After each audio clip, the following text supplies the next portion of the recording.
Bonjour et bienvenue dans cette vidéo, j'espère que vous allez bien. On se retrouve aujourd'hui pour parler lecture.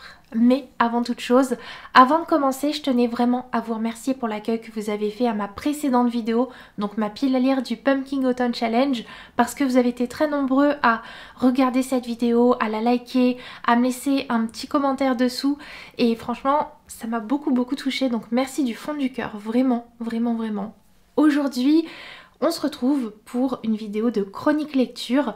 Je reviens à ce format parce que j'ai passé un an à vous chroniquer les livres que je lisais dans mes vidéos vlog lecture et ça m'a pas convaincue. Donc on revient aux vidéos de chronique lecture et dans celle-ci, je vais vous présenter une partie des livres que j'ai lus cet été et qui sont Quelque part de l'autre côté de la mer, le tome 2 de l'Empire des femmes, Noblesse oblige et Liberté oblige, Skandar et la malédiction du squelette, Brin de magie et village maudit, Le prince et l'assassin, et N'invite pas la forêt à entrer.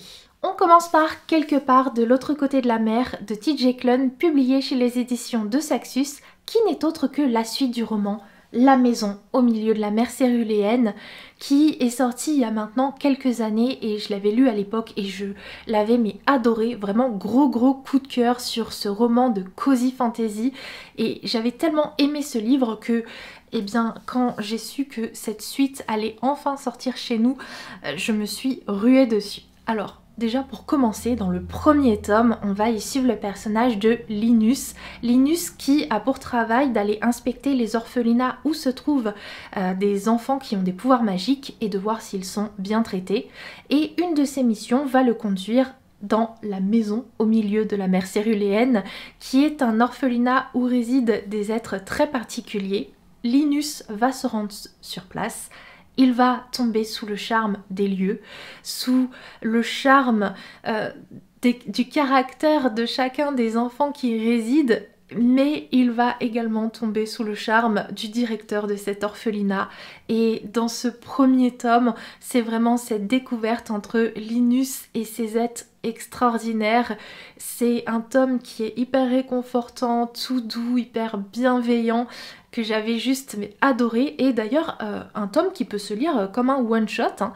Mais l'auteur nous a offert une suite et étant donné que j'ai adoré ce premier tome, j'avais trop envie de retrouver les personnages pour un autre opus. Donc j'ai retrouvé tout ce petit monde, toute cette joyeuse et originale petite famille, Linus, son chéri et les enfants. Ça m'a fait trop plaisir, les enfants sont tellement drôles, ils sont tellement attachants aussi. J'adore Lucie notamment, je pense que c'est mon petit préféré. Il a un humour très particulier mais à chaque fois ça marche sur moi, ça me fait beaucoup trop rire. Encore une fois dans ce tome-ci, notre famille va être confrontée à de la discrimination parce que dans cet univers il y a de la discrimination envers le peuple magique et en plus de ça il y a une inspectrice qui va venir du coup contrôler leur orphelinat, une inspectrice vraiment détestable, mais d'un autre côté, on a vraiment, encore une fois, une lecture hyper réconfortante parce que c'est très bienveillant, on y parle de tolérance, de différence et c'est une lecture qui fait du bien comme pour le premier tome, franchement, mais j'ai adoré me plonger dans ce récit. Et d'ailleurs, ce tome-ci m'a donné envie de relire le premier tome, donc je l'ai relu un petit peu en diagonale au courant de mon été pour retrouver ces moments où Linus en fait faisait la rencontre des enfants, faisait la rencontre du futur homme de sa vie. Enfin franchement, cette saga j'aime énormément. Je ne peux que vous la conseiller si jamais vous avez besoin d'une bonne cozy fantasy pour adultes. Puis j'ai lu le tome 2 de la duologie L'Empire des femmes, Ténéros par Cassandre Lambert, publié chez les éditions Le Livre de Poche Jeunesse, qui met en avant en fait un univers où règne le matriarcat, c'est-à-dire que les hommes et les femmes ne sont pas du tout traités de façon égale. Les femmes, elles sont toutes puissantes et les hommes sont vraiment vus comme des moins que rien. D'ailleurs, les hommes et les femmes ne vivent pas ensemble. Les hommes, ils vivent sur une île à part où, ils se débrouillent comme ils peuvent. Et nous, dans cette histoire, on va suivre le personnage d'Adona. Adona qui est en âge, en fait, de devenir une future mère.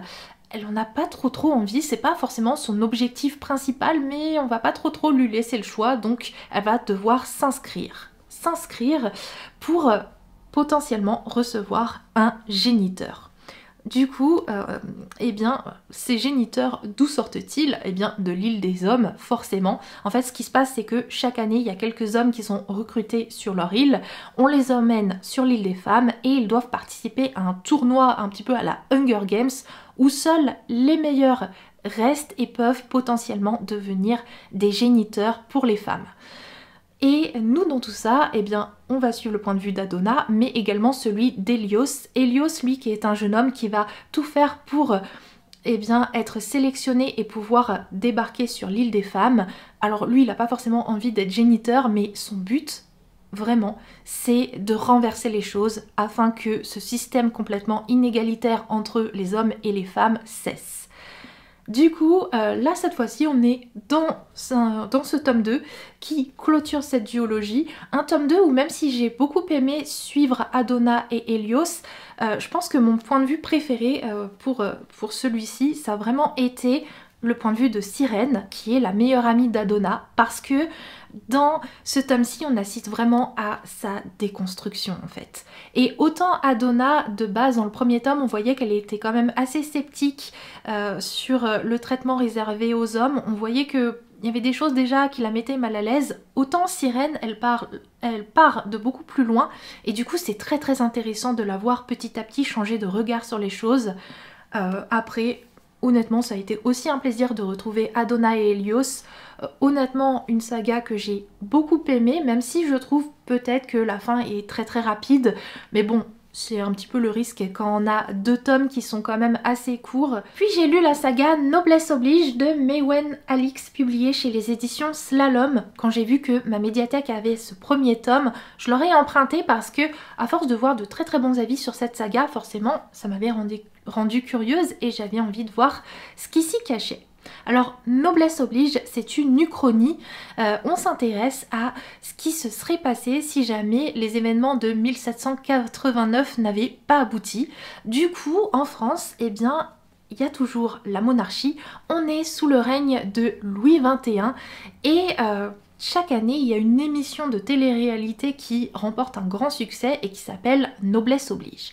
Dans cette émission de télé-réalité qui cartonne en France, il y a des nobles qui recherchent leur future épouse et ces futures épouses, eh bien, elles vont être sélectionnées à travers la France entière et ça va être le cas pour notre chère Gabrielle. Sauf que Gabrielle, elle, la monarchie, c'est pas son truc, donc ok, elle va être sélectionnée pour participer à Noblesse oblige, mais son but, eh bien, c'est de découvrir ce qui se cache un petit peu du côté de la noblesse, du côté de la monarchie et essayer de pouvoir donner des informations aux espions ennemis. Donc on y suit dans ce livre Gabrielle qui va débarquer à la cour pour pouvoir participer à cette émission de télé-réalité et malgré cette couverture très fleur bleue, eh bien ce livre ce n'est pas du tout de la romance. Autant le dire tout de suite, on est sur un récit qui parfois est extrêmement violent. D'ailleurs, il y a des trigger warnings au début et c'est pas pour rien, vraiment. Ce livre, si vous attendez à quelque chose genre la sélection, non, c'est pas ça. C'est pas ça du tout, vraiment pas, parce que Gabrielle, lorsqu'elle va découvrir un petit peu les dessous de la cour, ce qu'elle va découvrir, c'est encore plus encore plus grave, plus excessif que tout ce qu'elle aurait pu imaginer. Honnêtement, déjà les dessous de l'émission de télé-réalité Noblesse oblige, c'est pas joli, mais alors les dessous de la cour, c'est d'une violence. Ouh, attention, attention. J'ai beaucoup aimé ce livre, je l'ai trouvé très prenant en fait. Je trouve que l'écriture rend vraiment les choses très addictives, on tourne les pages, on se laisse vraiment porter et en plus l'autrice a vraiment réussi à créer un univers très cohérent en fait. Vraiment quand j'ai lu ce livre, je me suis dit oui, je pense que effectivement si jamais aujourd'hui en France la monarchie ne s'était jamais arrêtée, on aurait possiblement quelque chose qui ressemble à ça. Vraiment, c'était très bien fait. Maintenant, j'ai trouvé effectivement que parfois c'était peut-être un peu trop violent, un peu trop excessif, un peu trop manichéen aussi, genre les méchants sont vraiment très méchants, bon, du coup, ça rend pas forcément pour moi ce livre totalement parfait, mais pour autant, c'était quand même assez chouette, et du coup, je me suis plongée dans la suite, Liberté oblige, en e-book, pour voir un petit peu ce qui se cachait dans le restant de cette saga. Et pour ce tome 2, en fait, eh bien déjà la première moitié, je dirais, c'est vraiment l'après-tome 1. C'est beaucoup de manipulation politique, mais finalement ça reste assez calme par rapport aux événements du premier tome. Malheureusement, la deuxième moitié de ce récit m'a pas du tout convaincue. Parce que là, c'est plus calme du tout. Là, on repart sur de la violence. Mais en fait, c'était tellement trop que j'ai eu vraiment cette impression de surenchère, en fait, où à chaque fois, on atteint toujours plus de paliers de violence pour, au final, rendre le tout, plus forcément très crédible à mes yeux, en fait. En fait, cette surenchère de violence...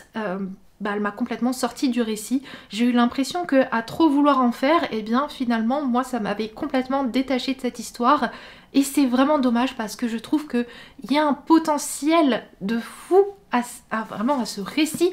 Vraiment, l'univers créé par l'autrice est tellement bien fait, et toute cette violence, en fait c'est tellement trop que pour moi c'était plus crédible. On enchaîne avec le tome 4 de la saga Skandar. Skandar et la malédiction du squelette par A.F. Steadman, publié chez les éditions Hachette Roman, qui est une saga que j'affectionne particulièrement, où on y suit le personnage de Skandar qui suit sa scolarité magique année après année, tome après tome, au contact des licornes qui sont pas toutes gentilles, hein. C'est pas les petites créatures des contes de fées toutes mignonnes et tout, loin de là. Là dans cette saga elles ont vraiment leur petit caractère et elles sont assez puissantes en plus, et du coup dans cette saga on y parle de licorne, on y parle de magie, mais on y parle également de famille et d'amitié. C'est vraiment des notions très très importantes tome après tome de cette saga. Mais on y parle également de discrimination et de corruption politique. Oui, oui, oui, c'est assez profond finalement, hein. La saga Skandar, il y a vraiment beaucoup de thématiques qui sont abordées, qui sont hyper intéressantes. Là, dans ce tome 4, il y a une malédiction qui va toucher les licornes, et du coup, eh bien, notre héros va essayer de tout faire pour arrêter cette malédiction. Évidemment, j'ai beaucoup aimé ce tome 4. Je trouve qu'il est vraiment dans la lignée du troisième tome. Évidemment, je peux pas trop en dire parce que là, on parle d'un tome 4 quand même.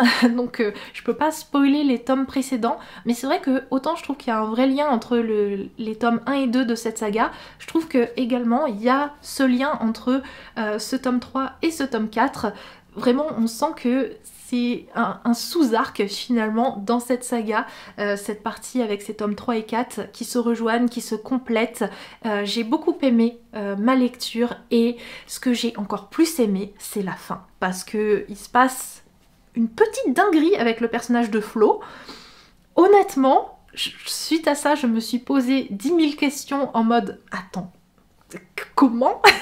Et ça donne trop envie de lire la suite. Donc franchement, un tome 4 qui m'a régalé, et vite le tome 5 là, vite. J'ai également lu Brin de magie et Village maudit par Jennifer Joffre, publié chez les éditions Rajo. Là encore un livre que j'ai trouvé à ma médiathèque et que j'ai immédiatement emprunté parce que j'avais vu auparavant quelques chroniques très bonnes à son sujet. Et vous savez quoi, maintenant que je l'ai lu, à mon humble opinion, on ne parle pas assez de ce livre. Vraiment, ce livre c'est une petite pépite cachée, c'est de la cozy fantasy jeunesse où on va suivre le personnage de Lena. Lena, elle est dégoûtée parce que dans sa classe, c'est elle qui a reçu le stage de magie le plus nul possible, celui à Parduggy. Bon, Lena, elle n'a pas le choix, donc elle va se rendre à son stage dans ce village de Parduggy, et dès qu'elle va arriver sur place, elle va rapidement comprendre que sa maîtresse de stage est en fait une usurpatrice. Mais alors où est la vraie personne qui est censée être la maîtresse de stage de Lena? Eh bien, on n'en sait rien. Lena, elle est un petit peu perturbée parce que elle sait pas trop quoi faire. Est-ce qu'elle doit dénoncer l'usurpatrice et en même temps, cette usurpatrice, petit à petit, lui apprend vraiment des choses très intéressantes parce que Lena, à part du Guy, elle va vivre de nombreuses expériences qui vont aussi changer sa vision des choses, sa vision de la vie. Lena, elle va faire face à toutes ces notions en fait d'entraide, d'acceptation de soi. Oui, il y a des sujets très profonds dans ce livre, vraiment. On y parle également de discrimination. Enfin vraiment, c'est un livre qui cache pas mal de petites choses et quand on le lit petit à petit, moi je sais que j'étais vraiment agréablement surprise par toutes ces trouvailles. En plus de ça, j'ai également beaucoup aimé l'imagination et la créativité de l'autrice en fait. Tout ce qu'elle peut nous inventer par rapport à la magie, l'univers qu'elle a créé dans ce petit livre. Franchement, ça a été un vrai régal. Je me suis régalée avec cette lecture qui est bien plus que ce qui n'y paraît. Et en plus de ça, petite chose qui m'a fait encore plus aimer ce livre, c'est que pour chaque en-tête de chapitre, nous avons une illustration de Sanoé. Oui. Et Sanoé, vous savez que c'est vraiment une illustratrice dont j'adore le travail. C'est elle qui a illustré les tomes de la saga Mémoire de la forêt, donc ça m'a fait encore plus plaisir de la retrouver ici avec ce roman. Puis j'ai lu Le Prince et l'Assassin par Tavia Lark, publié chez les éditions Bookmark, qui est le premier tome d'une saga de romance MM où on suit à chaque fois un couple différent par tome. Et dans ce premier opus, on va retrouver le prince Julien et Whisper. Whisper qui est un assassin qui a pour mission de tuer le prince Julien. Sauf que c'est une mission assez compliquée, mais une mission que Whisper doit à tout prix accomplir s'il veut obtenir la liberté de sa sœur de cœur. Donc il va se faire embaucher comme garde au château, rencontrer le prince Julien. Sauf que le prince Julien, il est pas mal physiquement, et puis le prince Julien, quand il va rencontrer Whisper, il va complètement craquer sur ce garde. Oui, c'est un peu spicy quand même, comme saga. Et Whisper, en plus de ça, il va prouver qu'il est assez doué avec les animaux, et le prince Julien va se faire offrir des félins magiques. Et il n'y a que Whisper qui arrive à communiquer avec eux, qui arrive à comprendre ce dont ces félins ont besoin. Donc du coup, ça va encore plus rapprocher nos deux personnages. Et quand on aime les animaux, c'est trop mignon aussi de voir un petit peu ces félins magiques qui communiquent avec nos deux héros principalement. Franchement, c'est rigolo en plus. Franchement, c'était une saga que j'ai beaucoup aimée. Alors oui, c'est pas forcément hyper original ce côté l'un qui doit tuer l'autre. On a déjà vu un petit peu ce type de scénario, mais pour autant franchement c'était hyper rafraîchissant. Ça se lit très vite parce que ce premier tome je l'ai lu en e-book, mais je crois qu'en physique c'est juste 300 et quelques pages et franchement c'est un petit plaisir. On termine avec N'invite pas la forêt à entrer par C.G. Drews, publié chez les éditions de Saxus, qui est un livre que j'ai lu en e-book et dans lequel on va y retrouver le personnage d'Andrew. Andrew qui a hâte de retourner au pensionnat avec sa sœur jumelle, non pas parce qu'il adore le pensionnat, mais parce qu'il est impatient d'y retrouver Thomas, son meilleur ami, mais également son gros crush. Sauf que dès le début de cette nouvelle année scolaire, Thomas va se montrer hyper distant, et on comprend petit à petit qu'il y a une sombre menace qui plane en plus. Que se passe-t-il? Ce livre va nous plonger dans une ambiance horrifique à souhait. Vraiment, c'est une lecture qui est parfaite pour Halloween, une lecture qui nous fait frissonner, une lecture creepy puisque il se passe des choses très bizarres, que ce soit au pensionnat mais également dans la forêt qui entoure ce pensionnat, et on est plongé comme ça dans cette histoire hyper prenante où on tourne les pages, on voit pas le temps passer, on est juste happé, on essaye de comprendre ce qui peut bien se passer, et quand on termine ce livre, on se pose 1000 questions, et c'est à ce moment-là, perso, que je suis allée voir quelques avis et que je me suis rendu compte que personne n'avait la même interprétation de ce livre, vraiment. C'est-à-dire qu'il y a des personnes qui vont prendre ce livre au sens très littéral et d'autres qui y vont y voir un sens plus caché, mais dans ce cas-là, où est la frontière entre ce qui est réel dans ce qu'on vient de lire et ce qui ne l'est pas, et comment interpréter tout ce qu'on vient de lire? Franchement, c'est un livre qui fait cogiter, que j'ai trouvé hyper bien, franchement prenant, et en même temps, on se pose tellement de questions, même ensuite quand on termine cette lecture, sur comment interpréter ce livre qu'on vient de lire. Franchement, trop bien, j'ai adoré. Voilà pour cette vidéo lecture, j'espère que ça a été parce que ça faisait très longtemps que j'avais pas fait de grosses vidéos comme ça avec autant de chroniques lecture, et j'espère surtout vous avoir donné envie de découvrir certains titres que je vous ai présentés aujourd'hui. N'hésitez pas à me dire lesquels en commentaire.